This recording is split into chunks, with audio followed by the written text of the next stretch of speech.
ஊர் நாயத்தெல்லாம் ஒண்ணு விடாம மக்கனையா பேசுவல்ல, பட்டாசு மாதிரி வெடிப்பல்ல, பார்வையால எரிப்பியே, உனக்கு என்ன கேடு? இந்த தாலி எதுக்கு கட்டிக்கிட்ட?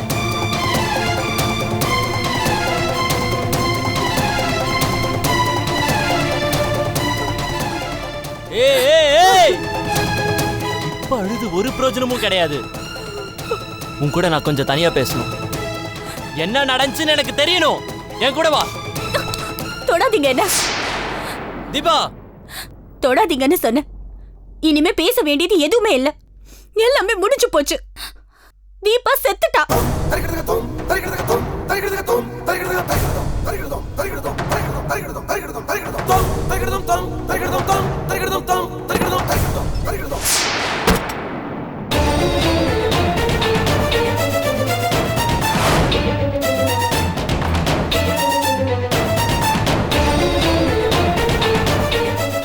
எல்லாத்துக்கும் காரணம் நீங்க 2 பேரும் தான். ஒரு குடும்பத்தையே அழிச்சு நாசம் பண்ணிட்டீங்களே. எல்லார் சந்தோஷத்தையும் கெடுத்துட்டீங்கல்ல. உங்களை என் அம்மா அப்பான்னு சொல்லிக்கவே எனக்கு வெக்கமா இருக்கு, வேதனையா இருக்கு. எங்க அது கிராமத்துல இருந்து வந்த கொள்ளிவாய் பிசாசு? அதான் உங்க அம்மா. ஏதாச்சும் எதிர்த்து பேசுன கெட்ட கெட்ட வார்த்தையிலே திட்டிடுவேன். அவ்வளவு முட்டிட்டு இருக்கு எனக்கு மனசுக்குள்ள. அத்தை ஊருக்கு போயிட்டாங்கடா. என்னது அத்தையா? அது அத்தை இல்ல, சொத்த. வெளியில போயிட்டு வந்து உங்களெல்லாம் அப்புறமா வச்சுக்கிறேன்.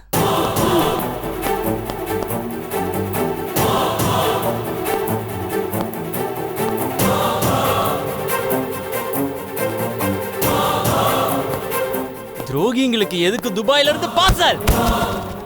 உங்க ஒவ்வொருத்தருக்கும் நான் தேடி தேடி வாங்கினேன். என் வாழ்க்கை, என் அண்ணனோட வாழ்க்கையை நாசம் பண்ணிட்டீங்களே. நியாயமா உங்க 2 பேருக்கு நான் வரும்போது பாய்சன் தான் வாங்கிட்டு வந்திருக்கணும். வேற ஏதோ வாங்கிட்டு வந்து தப்பு பண்ணிட்டேன்.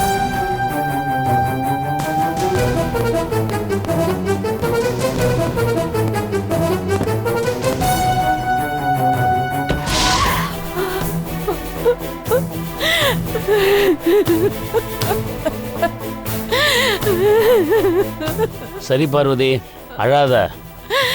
எல்லாத்தையும் கிளீன் பண்ணி எடுத்து வை. நான் வாக்கிங் போயிட்டு வந்துடுறேன். என்னங்க நீங்க? பெத்த புள்ள இவ்வளோ கோவமா பேசிட்டு போறா. சாதாரணமா வாக்கிங் போயிட்டு வரேன்னு சொல்றீங்க. வேற என்ன பண்ண சொல்ற? வீட்டில் இருந்தா டென்ஷன், பிபி, சுகர் எல்லாம் ஏறும். ஒரு மாத்திரைக்கு பதிலாக 3 மாத்திரை போட வேண்டி வரும். தோளில் வளர்த்த புள்ள தண்ணி அடிக்கிறான்.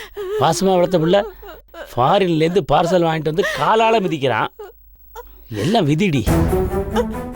இருந்தாலும் தாலி கட்டினவனே தண்ணி அடிச்சுட்டு பேசாம இருக்கான். 1000 மைலுக்கு அப்பால் இருந்து வந்தவன் ஏன் இப்படி துள்ளி குதிக்கிறான்? அதாங்க எனக்கு புரியல. இவன் என்னவோ இவன் கல்யாணத்தை நாம கெடுத்த மாதிரி இல்ல, பேயாட்டம் ஆடுறான். இவனுக்கே இந்த கல்யாணத்துல இவ்வளவு கோபம்? அதாங்க எனக்கு புரியவே இல்லை. ஏதோ காரணம் இருக்கு. தீபா கிட்ட வேற தனியா பேசணும்னு அவகிட்ட உரிமையா கையை பிடிச்சி இருக்கிறான். அதாங்க எனக்கு புரியல. உனக்கு என்னதாண்டி புரிஞ்சிருக்கு? உன்கிட்ட சொன்னேன் பாரு, இதுக்கெல்லாம் காரணம் என்னவா இருக்குன்னு யோசிச்சுக்கிட்டே நீ காஃபியை போடு. நானும் யோசிச்சுக்கிட்டே வாக்கிங் போயிட்டு வரேன். சரியா? போ.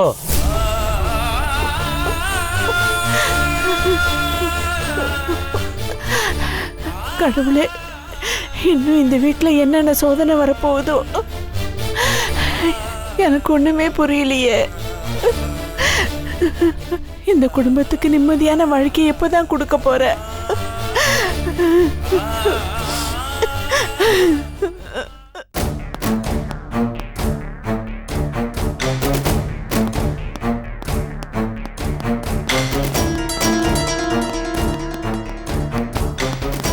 பூஜா, என்ன இப்படி உட்கார்ந்துருக்க?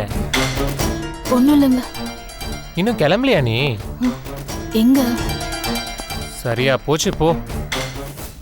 நேரா வந்து பத்திரிக்கை வச்சாருன்னு சொன்னல கேசவன் சார், அவர் வீட்டு கிரகப்பிரவேசமா இன்னைக்கு? நீங்க மட்டும் போயிட்டு வாங்க ப்ளீஸ். நோ சான்ஸ் பூஜா, அவர் அத்தையோட கிளையண்ட். அத்தை நம்ம 2 பேரையும் போக சொல்லி கம்பல் பண்ணியிருக்காங்க. நம்ம போயே ஆகணும். ப்ளீஸ் கிளம்பு. ப்ளீஸுங்க, வேண்டாங்க. நீ வரலனா நானும் போலப்பா. ஏங்க என்ன டிஸ்டர்ப் பண்றீங்க? எல்லாம் காரணமா தான். இப்படியே இருந்தா தலைவலி போகாது பூஜா. அப்படியே கொஞ்சம் வெளில போயிட்டு வந்தா தான் உனக்கும் ஃப்ரெஷ்ஷா இருக்கும். கிளம்பு.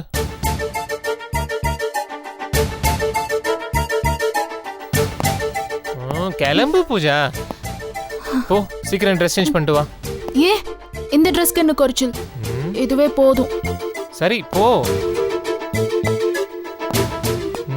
போ.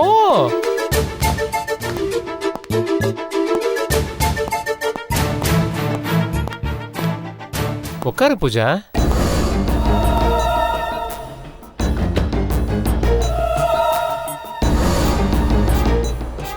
வண்டியில இருக்கு மேடம்.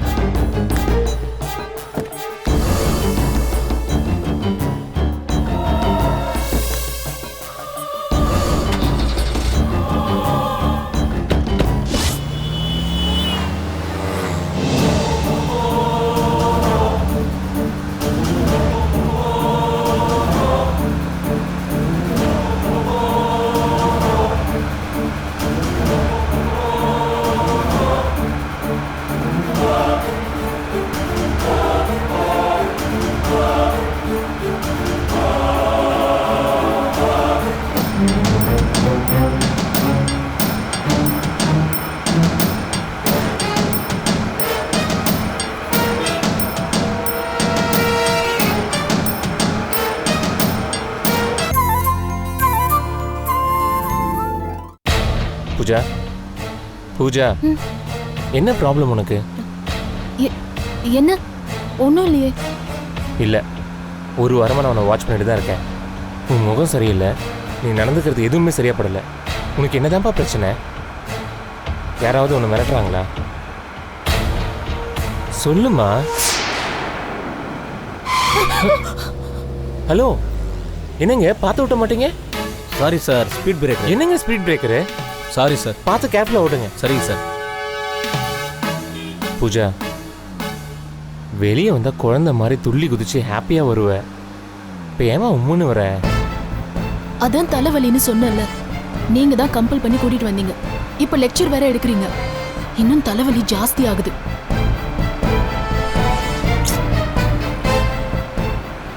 ரிஷி, அந்த ஷாப்பிங் மால் கிட்ட கொஞ்சம் நிறுத்துங்க. Okay sir.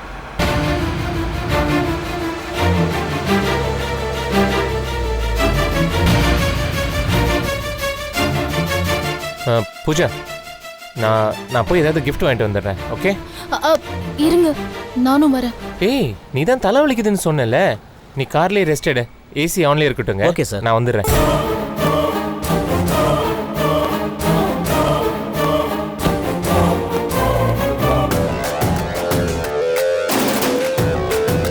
ஏய், என்னடி விளையாடுறியா? போனா போட்டுன்னு பருதான் பார்த்தா எங்களை காட்டி கொடுத்துருவ போல இருக்கு. நான் உன்னை என்ன பண்ண?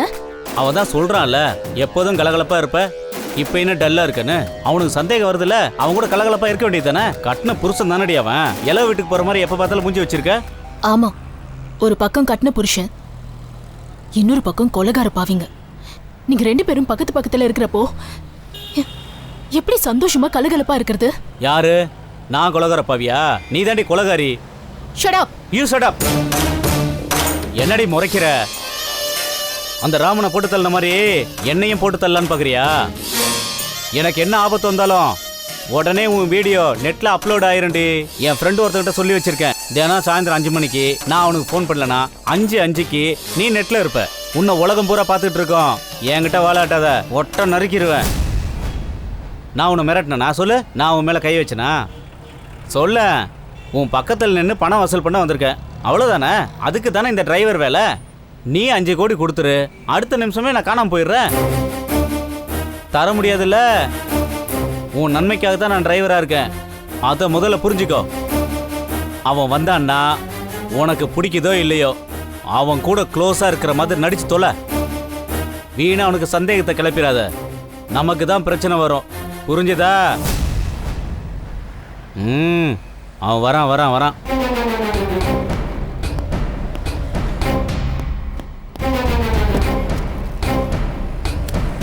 போலாங்க. சரிங்க sir.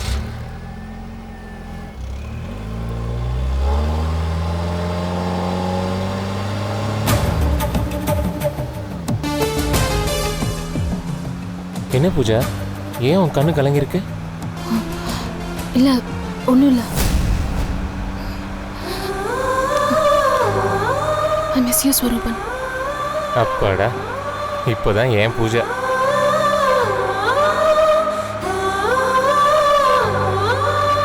I too miss you so much, Pooja. இந்த மாதிரி நம்ம வெளியே வந்து எவ்வளோ நாள் ஆச்சு.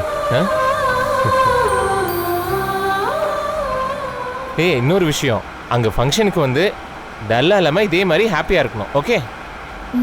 Are you fine?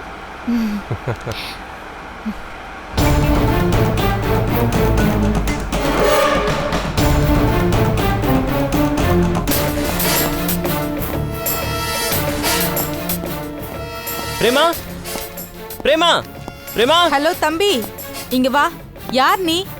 பிரேமா இல்லையா? நான் கேட்டது உன் காதுல விழலையா? முதல்ல நீ யாருன்னு சொல்லு. என் பேர் முத்து. நான் பிரேமாவோட பாய் ஃப்ரெண்ட்.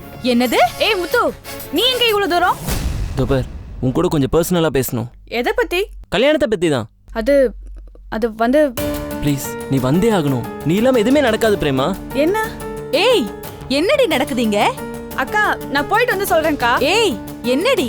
யாரு இவன்? இவன் பாட்டுக்கு வந்தான் பேசினான், நீ பாட்டுக்கு அவன் கூட கிளம்புறங்கிற? ஐயோ, உனக்கு இன்ட்ரோடியூஸ் பண்றதுக்கே மறந்துட்டேனா? இவர் நம்ம செல்வாவோட தம்பி, பேர் முத்து. ஓ, அந்த சிங்கப்பூர்ல இருந்தான்னு சொன்னியே. ஆமா, அவனே தான். ஆ, உங்க அண்ணன் கல்யாணத்துக்கு வந்த தெண்டம் என்னோட ஹேண்ட்பேக் தொலைஞ்சதுதான் மிச்சம். இப்ப அது ரொம்ப முக்கியம். அதான் கிடைச்சதுல, சும்மா விட. முத்து, வாங்க கிளம்பலாம். வாங்க. ஆ, என்ன இவ?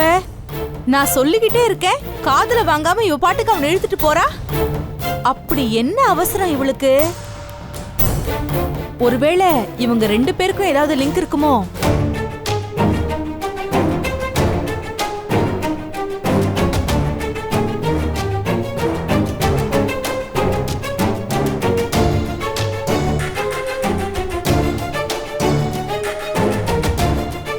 முதல்ல உனக்கு ரொம்ப தேங்க்ஸ். இங்க என்ன நடந்துச்சுன்னு எனக்கு ஃபோன் பண்ணி டீட்டெயிலாக சொன்னதுக்காக. ஐயோ, அப்போ உங்க வீட்ல எல்லாத்தையும் சொல்லிட்டியா? ச்சே, உன்னை நான் காட்டி கொடுக்க மாட்டேன். ஆனா என் மனசு ஆறல பிரேமா. என்னதான் பெரிய பிரச்சனை நடந்திருந்தாலும் அண்ணி கல்யாண மண்டபத்தை விட்டு ஓடி இருக்க கூடாது. செல்வா தீபா கழுத்துல தாலி கட்டியிருக்க கூடாது. இங்க பார், தீபாவும் சுலபமா இதுக்கு ஒத்துக்கல. ரொம்பவே அடம் பிடிச்சா. உங்க அப்பா அம்மா 2 பேரும் அவ காலில் விழுந்து கெஞ்சினாங்க. சந்தியாவோட அப்பா அம்மா 2 பேரும் மண்டபத்தை விட்டு வீட்டுக்கு போனதும் தற்கொலை பண்ணிக்க போறோன்னு பயமுறுத்தினாங்க. அந்த பாட்டி வேற தாலியை கட்டிக்கோன்னு பாடா படுத்தி எடுத்துட்டாங்க. கடைசியில நான் கூட தீபாவை ஃபோர்ஸ் பண்ண வேண்டிய நிலைமை வந்துருச்சு. All are idiots, fools. இல்ல முத்து, அடுக்கடுக்கான தடங்கள், தெய்வ வாக்கு, உங்க அப்பா உயிருக்கு ஆபத்து, ரெஜிஸ்டர் மேரேஜ் கூட பண்ணிக்க முடியாம அவ கல்யாணம் தடைப்பட்டது, அப்புறம் மண்டபத்தில் வெடிக்கிற இந்த பாமை கண்டுபிடிச்சது, இப்படி எல்லாரோட மனசும் ரொம்ப மோசமாவே காயப்பட்டிருந்தது. அதுல பெரிய பிரச்சனையே சந்தியா ஓடி போனது தான். எல்லாருமே மனசளவில் ரொம்ப நில குலைஞ்சு போயிட்டோம். நீ இருந்தா கூட தீபாவை மணமேலையில உட்காரு, செல்வா கழுத்துல மாலையை போடுன்னு தான் சொல்லியிருப்ப. நானும் தீபாவும் ஒருத்தரை லவ் பண்ணோம்.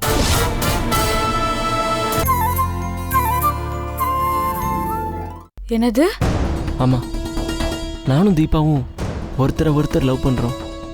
செல்வா சந்தியா நீ கல்யாணத்துல நிறைய தடங்கள் வந்ததுனால நாங்க இன்னும் அதிகமா குழப்ப வேணாமேன்னு பேசாம இருந்துட்டோம்.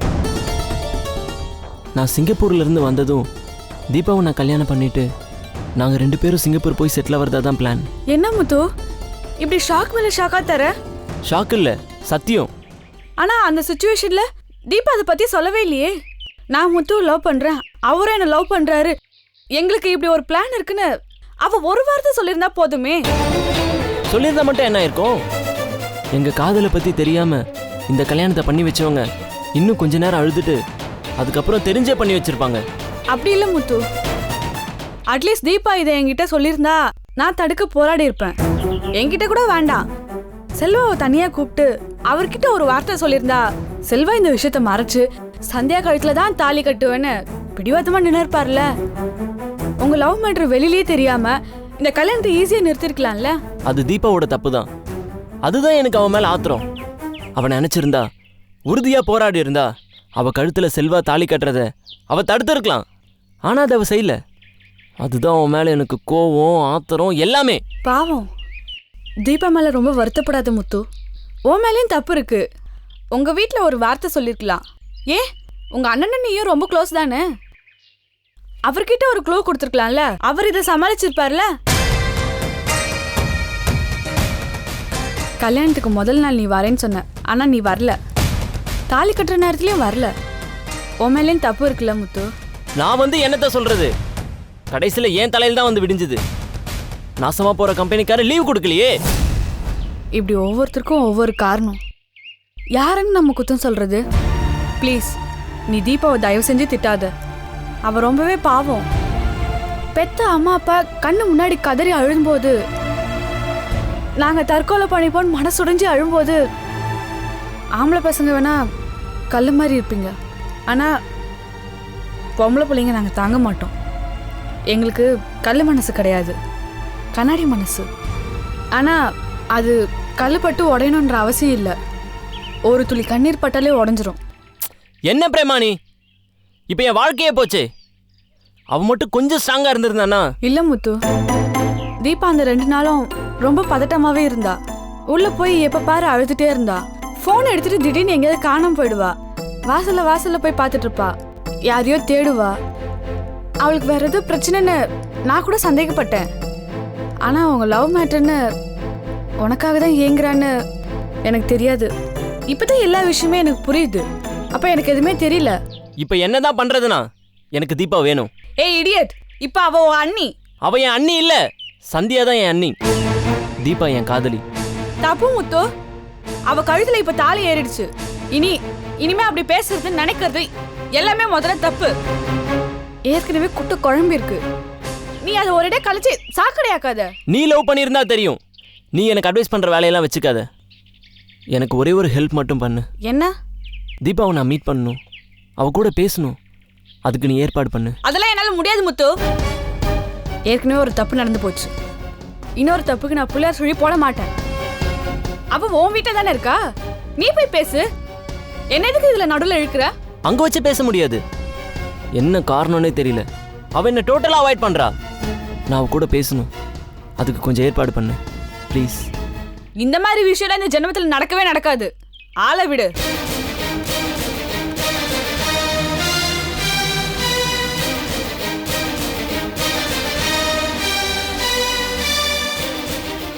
இங்க பாரு முத்து, நீயும் மனசளவுல ரொம்ப காயப்பட்டிருக்க. உன்னை நினைச்சாலே எனக்கு ரொம்பவே கஷ்டமா இருக்கு. உனக்காக வேணாலும் ஒரு காரியம் பண்றேன். என்ன? தீபா கிட்ட நான் பேசுறேன்.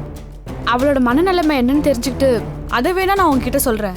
அப்போ என்னையும் அவளையும் தனியா மீட் பண்ண ஏற்பாடு பண்ண மாட்டேன். அடி வாங்க போறேன் என்கிட்ட. சரி ஓகே, அவ என்ன மனநிலைமையில இருக்கான்னு பார்த்துட்டு வந்து என்கிட்ட சொல்லு. சரி.